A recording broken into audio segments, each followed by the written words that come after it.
Our love of comfort in our culture eliminates sacrifice from our lives, and there's no love without sacrifice. So our obsession with comfort is eliminating love.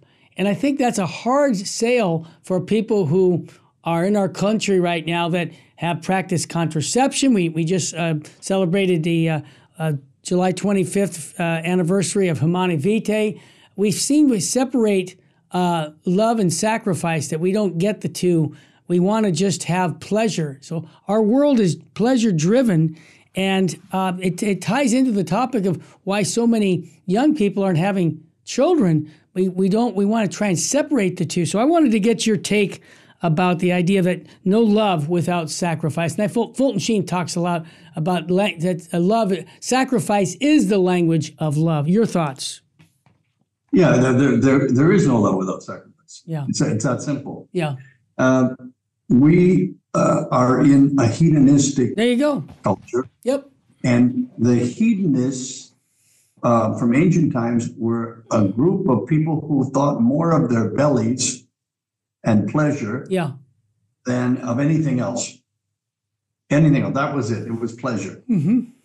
You know, when we were growing up, I know I sound like 150 years old when I talk I relate like to this, that. I relate. When we were growing up, I remember being perturbed, if not angry, with my dad, who would he would wake us up at 3 o'clock in the morning. What?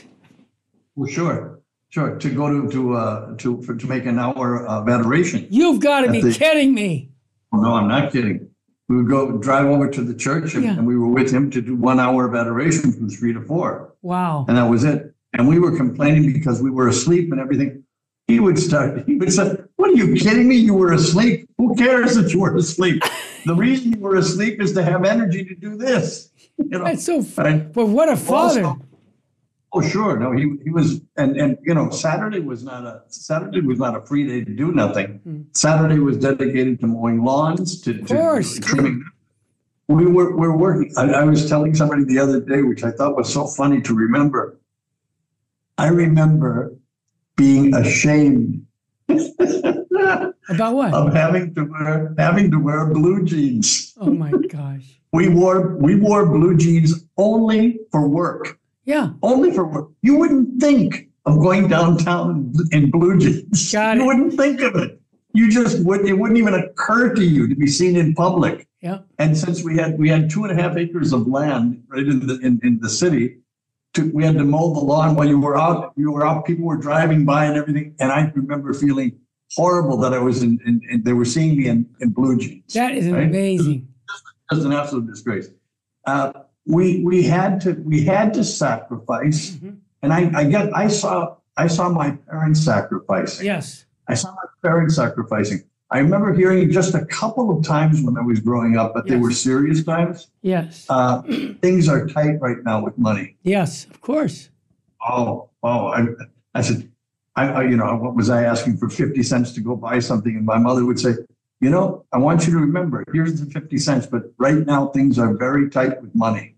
Yeah, my mom told me the same thing. Right, and I said, well, why? She said, because you all eat, because you all need clothing, because you go to school, because these are how you learn. But you also get you pick up with that that your parents are sacrificing things that they would like. I'm sure that my parents, when I was a young boy, wanted to go to Europe. They wanted to do this. We didn't have vacations like that. No. Nobody did. No. Because you took care of your responsibilities sooner. You took care of your responsibilities, period. That's right. Later on in the later 60s and the 70s, and then from there on it went just a little bit wild. Yes. You deserve this. You deserve a break. Commercial said that, yes. You deserve that. Stop, look around. You deserve this. You're worthy of this. Well, none of us deserved a 45-cent meal at McDonald's. That's what it used to be. Yes. It's ridiculous. But you kept hearing all of this garbage and swallowing it because, as Padre Pio said, that black box that went into every home would wreak havoc. Anyway, this is where we are. And we've come down to the point of, if I'm not fulfilled, I can't tell you how many times I heard this with nuns and brothers and priests during the 60s and 70s.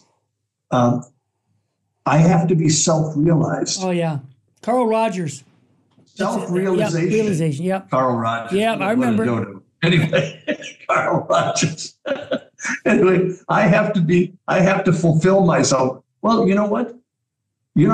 Mother Teresa also had to fulfill herself. And you know how she did it? Yes. By not thinking of herself 2 seconds Serving a day. people. Yep. There was too much to do. Yep. We've got an awful lot of leisure time. Yeah. An awful lot of leisure time. And look what it's done to our nation. You don't have to be a psychologist or psychiatrist to do this. All you have to do is look at us. Yes. We're overweight. Exactly. Many of us are lazy. Yep. Many of us, and I'm including myself in that. No hypocrisy here. No, I get it. I include myself in that. I don't get out and exercise. I don't do it because I'm writing all day long and on these things. But we make excuses for ourselves, and we make excuses for ourselves always toward being more leisurely. Yes. Everything easier. We do not we excuse ourselves from anything that's work.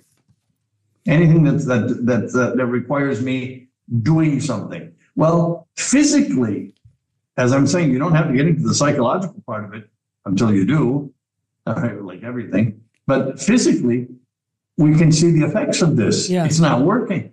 It's not working.